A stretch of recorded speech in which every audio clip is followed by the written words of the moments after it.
This is the Ultimate Dallas Sports Show, sponsored by your North Texas Chevy dealers. Together, let's drive.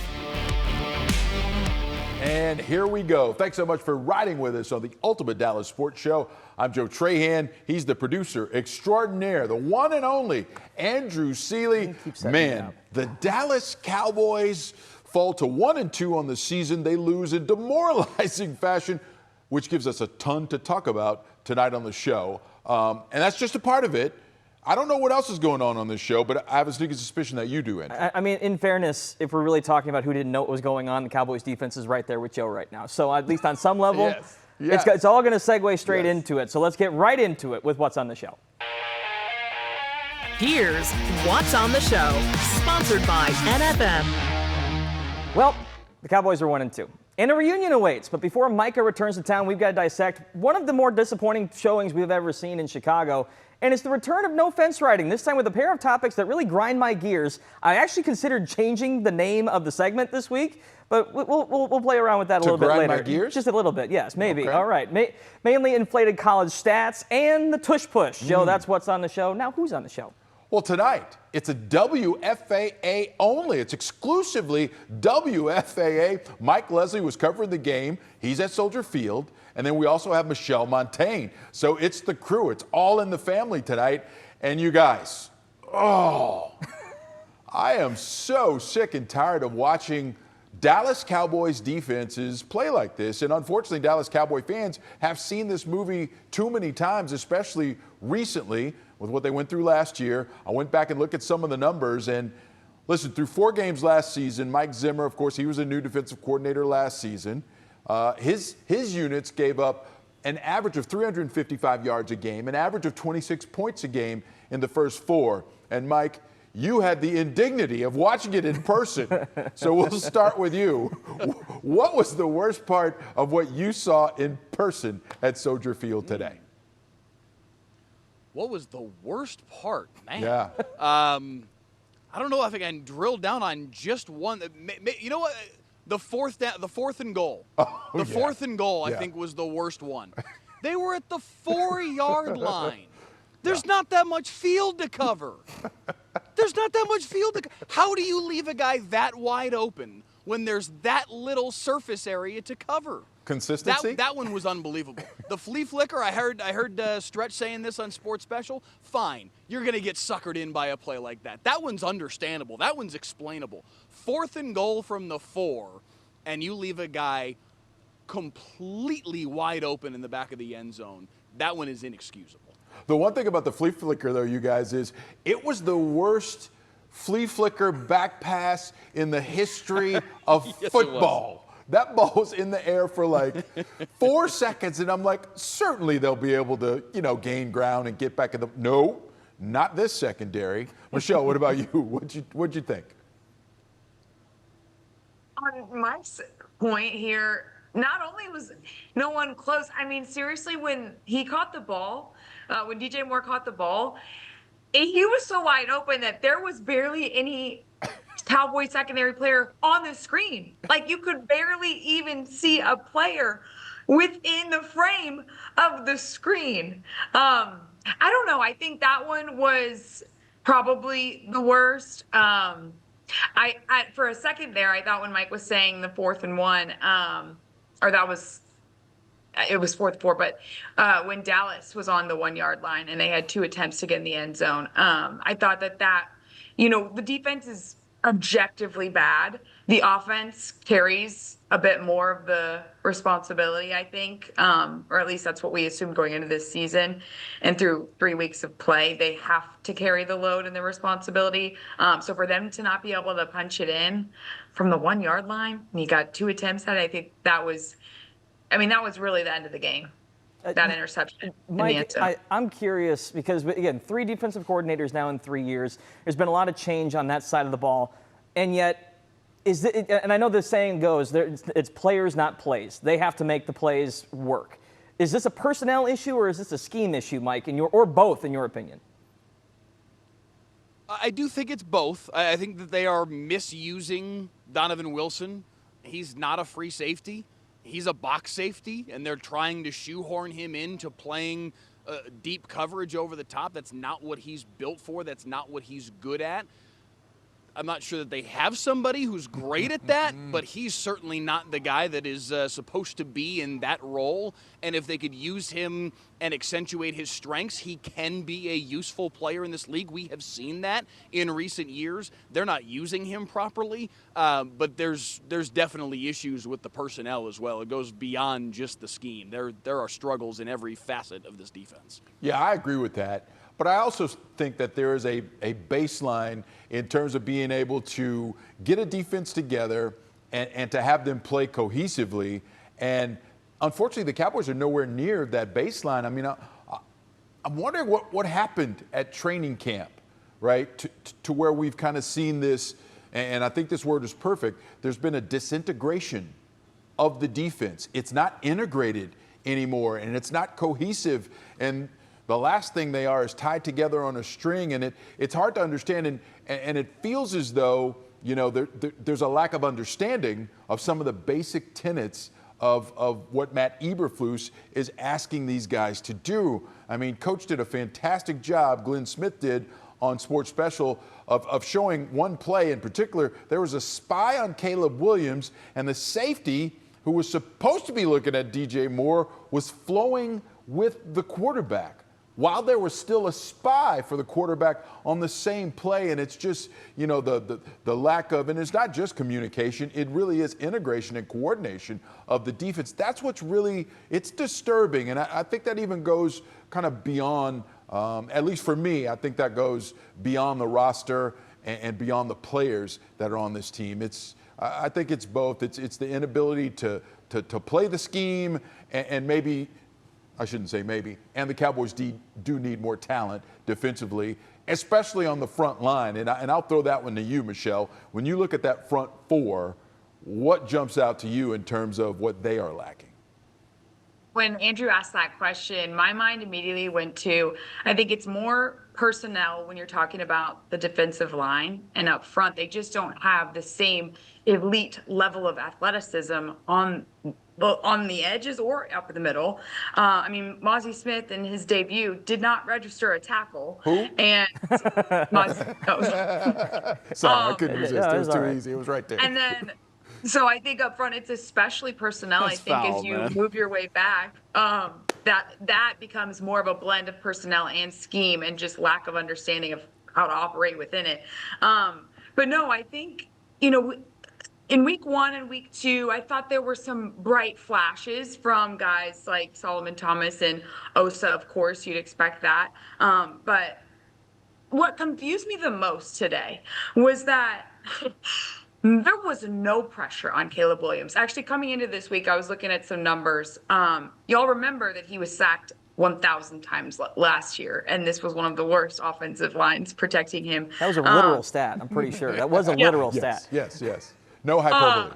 Why I said literally. No, I'm kidding. But through 2 weeks this season, their left tackle, Braxton Jones, had allowed 12 quarterback hurries, 2 sacks. On the right side, you have Darnell Wright, allowing a team low 7 quarterback hurries coming into this game. Today, the Cowboys, no sacks on Caleb Williams. Sam Williams is the only guy who recorded a quarterback pressure. So this is not like they were up against some prolific offensive line that has just protected Caleb, you know, through these first couple of weeks. No, like if you're going to be able to get pressure on anybody, it should be on the Bears quarterback. And not only could they not, I mean, Caleb had all day today.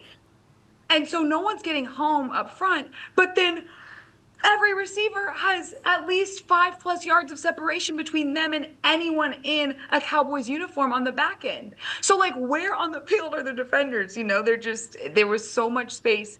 I think Schottenheimer said it in his post-game press conference. He said, or no, actually, it was Tom Brady on the broadcast. He goes, there's no pass rush and there's no deep coverage. So, It's hard to do. what is there? It's hard to do. There's no defense. It is. And it's funny, Michelle, you said all day. I have a shorthand when I'm logging games. Whenever the quarterback has too long, I just put all day. And I was literally writing all day today. Enough of that, all right? We're going to end that segment with that because we do have a lot more to talk about as the Cowboys get ready to face The guy who could have got some pressure on the quarterback. Maybe. What's his name? Micah, I think. I think it is Micah. That sounds right. We're going to talk about Micah, who's coming up next, plus more about that Cowboys offense as well. Keep it here, folks. It is the ultimate Dallas Sports Show. Today's headlines, sponsored by your North Texas Chevy dealers. All the good vibes from the Rangers' remarkable run into wild-card contention are gone after a stunning 7-game losing streak, including this afternoon's 4-2 loss to the Marlins. And the Packers get stunned in Cleveland 13-10 on a crazy blocked field goal and walk-off field goal sequence in the final seconds of play.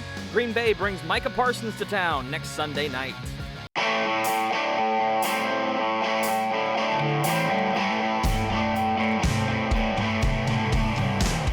Well, Joe, what we learned so far is that the Packers can beat good teams but lose to bad teams, which gives the Cowboys some hope heading into the next matchup, at least the way things are looking. Absolutely. Of course, Micah Parsons coming to town. So let's talk about the guy who was the best Cowboys defensive player, perhaps the best player on the team.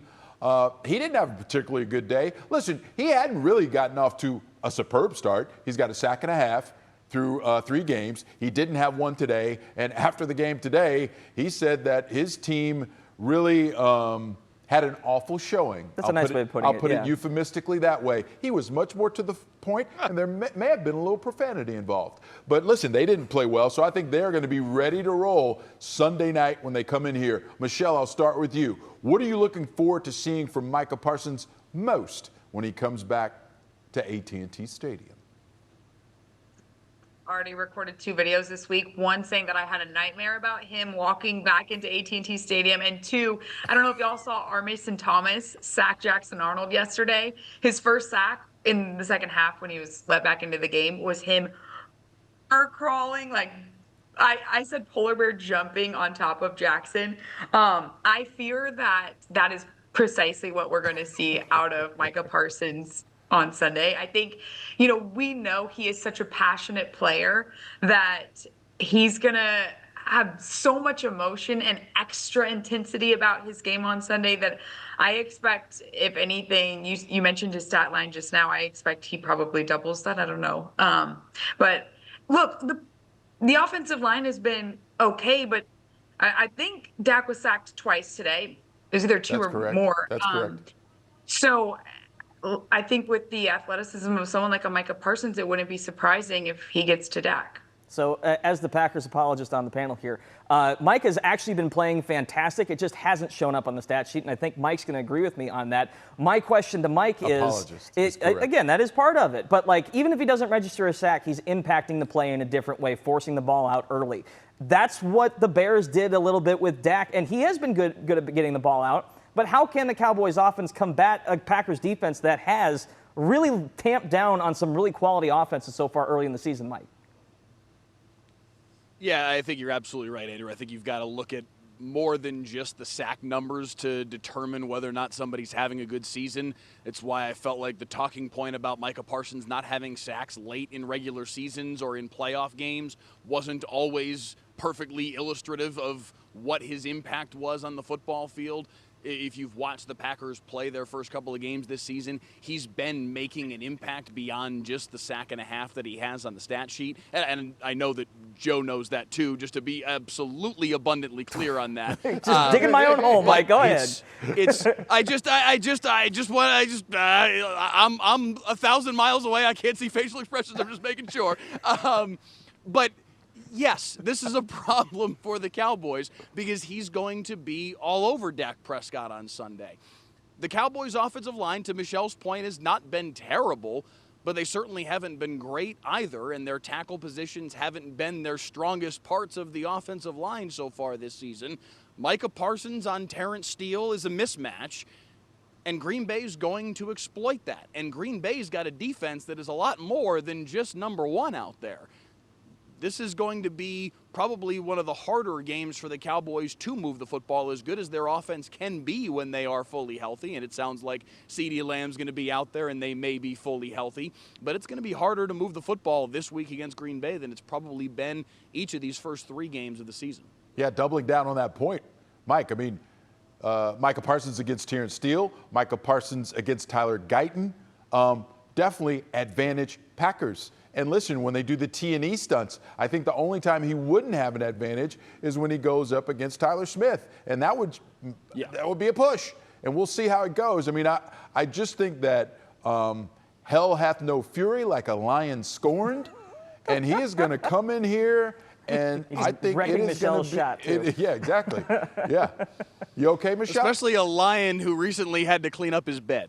Oh, there you go. There you go. So, he's got to worry about his den, all kinds of stuff going on there. Listen, I think this is one of those statement opportunities. The fact that it's on Sunday night, this has everything set up for Micah Parsons to have one of those nights, and we get to go run and see what Jerry Jones has to say about it, because as we know, it's a soap opera, 365 days a year. And that's how we're going to wrap up that segment. Coming up next on the Ultimate Dallas Sports Show, it's time to have some fun and games. We'll see what the producer himself has in store for us. That's coming your way next on Ultimate Dallas Sports Show.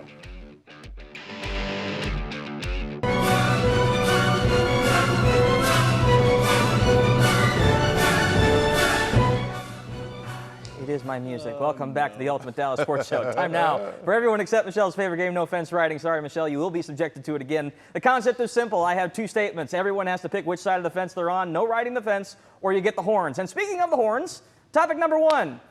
College stats should be separated by level of competition. Arch Manning is going to walk on the field next week with a stat line that reads 9 passing touchdowns to only 3 interceptions this year. But is that actually indicative of how he's played so far against, let me check my notes here, San Jose State, UTEP, and Sam Houston? Granted, Florida isn't a world beater by any stretch, but not all stats are created equal given the cupcake early schedule. Michelle, this is your team. Bring it on. Let's mention Ohio State. Oh, I know, you didn't play well there. I know. Should they be separated by level of competition? How would you do that? Assign like the Sam Houstons of the world a 0.25 factor? No, don't weight them, but give them their own table. Let everyone know, listen, he inflated his stats in these 3 games. We can throw him off to the side. But there's no reason at the end of the year some of these Heisman candidates are going to have 50 touchdowns, and 45 of them are thrown against cupcakes. That's all I'm saying. Strength of schedule is already incorporated into things that matter at the end of the season. And weighted toward the SEC. Mike, your thought? How on earth, what's the delineation point? How on earth would you do this? No. Thank you, Mike. What's the cutoff point? What? No. What are you talking about? No, Andrew, Listen. no. We cannot do this because, listen, are you trying to take away from people wanting to watch us to help them understand these things? What are you talking about? Help watching WFA. We can explain to them. Who switched the channel to Texas Sam Houston? I'm just curious. Who is going to remember the touchdown passes that he threw? I'm sorry, Michelle was watching, right? Michelle was watching. That is correct. I'm watching too. My daughter's down there. I'm watching too, so I can talk to her about the game. Of course, I'm watching. All 2 important drives from that game before it was over, and the rest. We'll watch some highlights later. All right. Moving on. Section number 2. This is the real one I wanted to get into. The tush-push controversy does not mean the play should be banned. It exposes, once again, the biggest issue with the NFL is officiating. If someone moved on the line beforehand, we have replay, let it function, but don't take away the pinnacle of macho tough guy football just because one team is better at it than everyone else and the refs are incompetent at their jobs. Mike, lead us off here. That's the pinnacle of macho tough guy Line football? up. You need 1 yard. Line up. That's what we've been talking about for a generation. Literally. It's just, can you get 1 yard? I don't personally have an issue with the tush push. It's fine. Whatever. The people that scream from the hilltop that it's not football, it is football. I'm fine with whatever. But yeah, officiate it correctly. If the guy false starts, call it. I don't believe, correct me if I'm wrong, I don't believe false start is an instant replay reviewable thing. But if you need to throw that in order to actually adjudicate this correctly, fine, whatever. I'm not personally all that fired up one way or the other about the tush push, whatever. I am a little bit fired up because as I said last week, I was fine with the play until what I saw last week because I do think that the Eagles are intentionally using the advantage. I think that the refs should move in closer when they show this formation because when you're all the way at the sideline, it is harder to see. I think they should be able to move in closer, but I still don't think it should go away. Michelle, really quick, your thoughts. It's not like the Philadelphia Eagles are the only team who are allowed to do the play. 31 other teams can do it. They just can't do it as well. So, no, I don't have a problem with it. And this is my best fence riding episode yet. That's 2 decisions. You did it. You did it. All right, great stuff, you guys. Michelle Montaigne. Congratulations. Yes, exactly. Yes, we did it. Thank y'all so much for being on the show tonight. Mike, safe travels back home. Michelle, we'll see you tomorrow, and we will see you right back after this with more.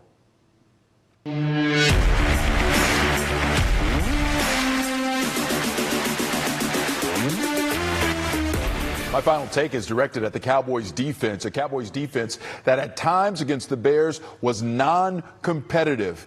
Defensive coordinator Matt Eberflus and all those players, you guys have got to get it together. Because let me tell you something. If Southlake Carroll can play sound defense, if Anna can play sound defense, if some of the colleges that we watch can play sound defense, you are professionals and you owe it to your fan base to figure this thing out sooner than later.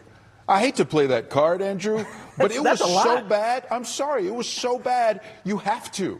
And if these kids who aren't getting paid to do it can figure it out, you know what? You can too. I mean, listen, they have every motivation this week to get up for it. This is exactly the kind of game where you want to prove you're on the right side of this trade, whether you were involved in it or not, right? There's going to be so much emotion in the building, and a Packers offense that has not looked great the last couple weeks. You've got it laid out for you. You just got to prove you can. And if anything, they have the motivation now, too. Can't wait. The soap opera goes on. And that'll be a wrap. Thanks so much for watching us. It's the Ultimate Dallas Sports Show. Have a great night, everyone. This has been the Ultimate Sports Show, sponsored by your North Texas Chevy dealers. Together, let's drive.